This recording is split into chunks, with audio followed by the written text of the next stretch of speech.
हाँ तो फ्रेंड्स, आज हम देखेंगे कि हम सिंगदाने को या मूंगफली को माइक्रोवेव में कैसे ड्राई रोस्ट कर सकते हैं विद सॉल्ट। तो सॉल्टेड पीनट्स बनाना है हमें। तो इसके लिए मैंने यहाँ पे लगभग 1 पाव 250 ग्राम के जैसा मूंगफली ली है, या सिंगदाना भी आप बोल सकते हो इसको। तो सबसे पहले हमें क्या करना है, एक माइक्रोवेव सेफ बॉल लेना है। बॉल पे आप ये मूंगफलियाँ रख दें, फिर हम इसमें पानी डालेंगे। तो पानी हमें इतना डालना है कि ये सारी मूंगफलियाँ पानी में अच्छे से डूब जाए। तो चलिए पानी डालते हैं।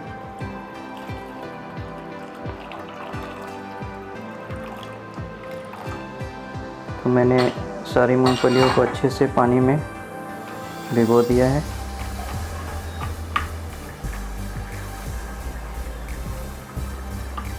अब हम इसमें नमक डालेंगे।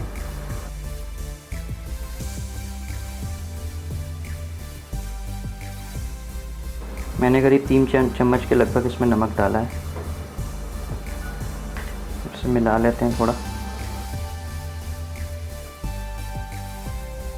इसे अब हम लगभग 2.5 मिनट माइक्रोवेव करेंगे, माइक्रो मोड में फुल पावर पे। तो चलिए इसे माइक्रोवेव के अंदर डालते हैं। तो इसे माइक्रोवेव के अंदर हम डाल देते हैं।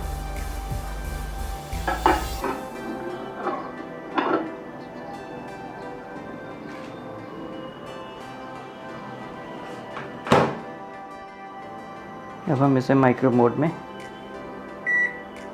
2.5 मिनट के लिए फुल पावर पे रखते हैं।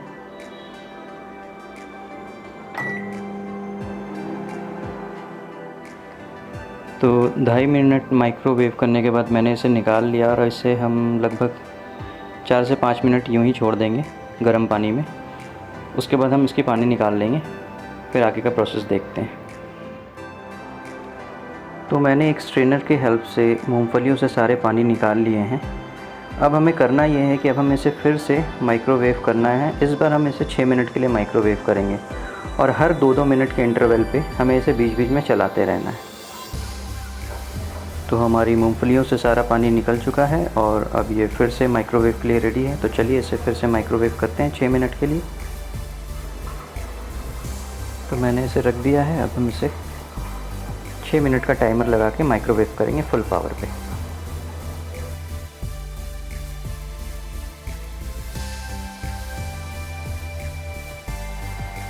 तो 2 मिनट हो चुके हैं। चलिए एक बार अपनी मूंगफलियाँ को चला लेते हैं।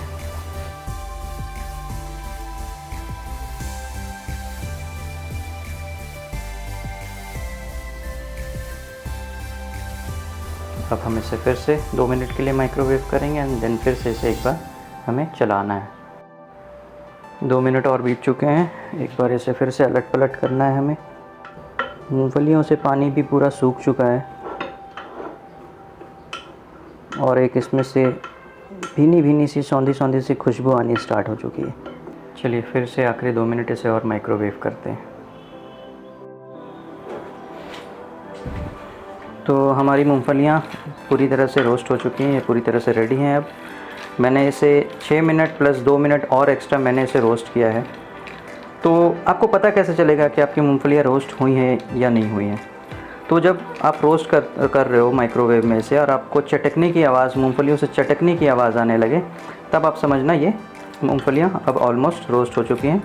और इसे आप फटाफट निकाल लेना बाहर, और फ़ैन के नीचे रख लेना, क्योंकि मूंगफलियों में कैरी ओवर कुकिंग बहुत होता है। मूंगफलियों में अपना ऑयल कंटेंट होता है, जो कि इस स्टेज तक पहुंचते पहुंचते काफ़ी ज़्यादा गर्म हो जाता है। तो मूंगफलियां अपनी ही गर्मी, अपनी ही ऑयल की गर्मी में आहिस्ता आहिस्ता धीरे धीरे सिकती रहती हैं। इससे ये बहुत ही ज़्यादा क्रंची बनती हैं।